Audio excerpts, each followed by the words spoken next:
Protests against the bombardment of Gaza have been taking place in cities across the US. These are scenes from Washington, D.C. Crowds have also gathered in Boston, Dallas and Los Angeles. Earlier, US President Joe Biden spoke about the conflict to both Israeli Prime Minister Benjamin Netanyahu and the Palestinian President Mahmoud Abbas. US President, I think we've got John Hendren standing by for us on that. And tell us more about what we know about these calls. Well, to Abbas, the president expressed sympathy at the loss of life of Palestinians. He expressed concern about the number of children who had been killed in these confrontations. And he said ultimately a two-state solution is required in order to resolve the Israeli-Palestinian conflict over time. That has long been the U.S. position. But to Netanyahu, he added a couple of different points. To both leaders, he expressed concern and demanded the stop of Hamas rockets coming out of Gaza. To Netanyahu, the president said that Israel had the right to defend itself and expressed a condemnation of Hamas and the rockets that they had sent. Of course, the president is not talking to Hamas. That's because the United States does not recognize Hamas as the leaders of Gaza. And of course, in Gaza, they're not recognizing the Palestinian Authority as their leaders. So some of these messages tend to get lost. But the president offered his second call to Netanyahu. This was his first call to Mahmoud Abbas, which was, of course, a sign of respect. And there had been some concern that at that level, the president had not made that contact previously. Anthony Blinken, the Secretary of State, had done so. And of course, the U.S. Defense Secretary and the British Minister of, the Israeli Minister of Defense also had a conversation as well. So while these talks are all ongoing, the concern among many people in the streets of the U.S. and elsewhere is that there's not enough pressure from the United States on Israel to stop this conflict. And on that, I mean, how common is it to see solidarity protests for Palestinians taking place across the U.S.? Well, they've happened from time to time, but this is extraordinary because you have a much larger Muslim population in the U.S. You've got population centers here as well as in Miami. Detroit has another huge population center. And I think there's increasing sympathy for the Palestinian cause when you consider that there are now members of Congress. Rashida Tlaib is the first Palestinian American member of Congress.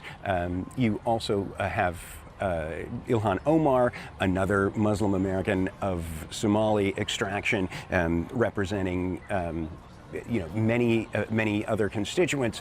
So what you end up having is a much larger crowd here, much more attention. And then 20 years ago, there would have been two parties largely here in the U.S., but really one policy toward the Israeli-Palestinian conflict from the U.S. government. Now you're hearing dissenting voices speaking out on the floor of Congress. And of course, now we've got thousands of people marching in the street here, heading to the Capitol right now, expressing their concern that, in their opinion, the U.S. is not doing enough to pressure Israel on this conflict.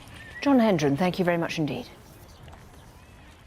People around the world have been rallying against Israel's bombardment of Gaza. This was a scene in Baghdad earlier. Demonstrators gathered in Tahrir Square to show support for Palestinians in Gaza. Some in the crowds were seen burning Israeli flags.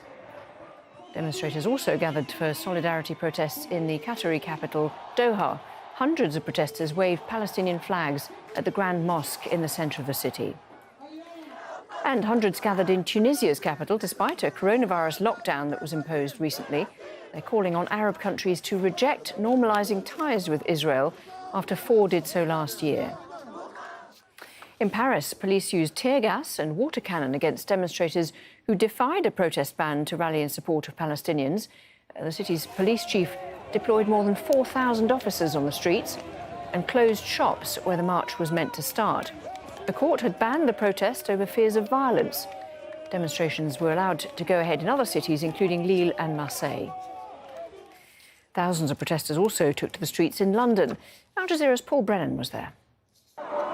The organisers of this march in London had hoped for between 10 and 20,000 participants, and it looks very much as though they've achieved that goal. And this is one of more than 30 marches taking place up and down the UK today, Saturday. The point of this is anger and solidarity. Anger about the pictures that people have been seeing on their television screens for the past 2 weeks, both as the tension ramped up in occupied East Jerusalem, but also as the conflict has erupted on the Gaza border. Now, what are they asking for? What are they demanding? Well, they're demanding action from the UK government, that the UK government no longer deals trade and arms with Israel. And they're essentially saying that everybody should take notice to exactly what is happening in Israel. They're very pragmatic, the people here, and I've got to say it's a cross-section of population from very young to very old. They know that one march alone is not going to solve the Middle East conflict, but they say they can't simply do nothing. They have to express their solidarity with those people dying in Gaza and in the West Bank. There's lots more still to come this hour.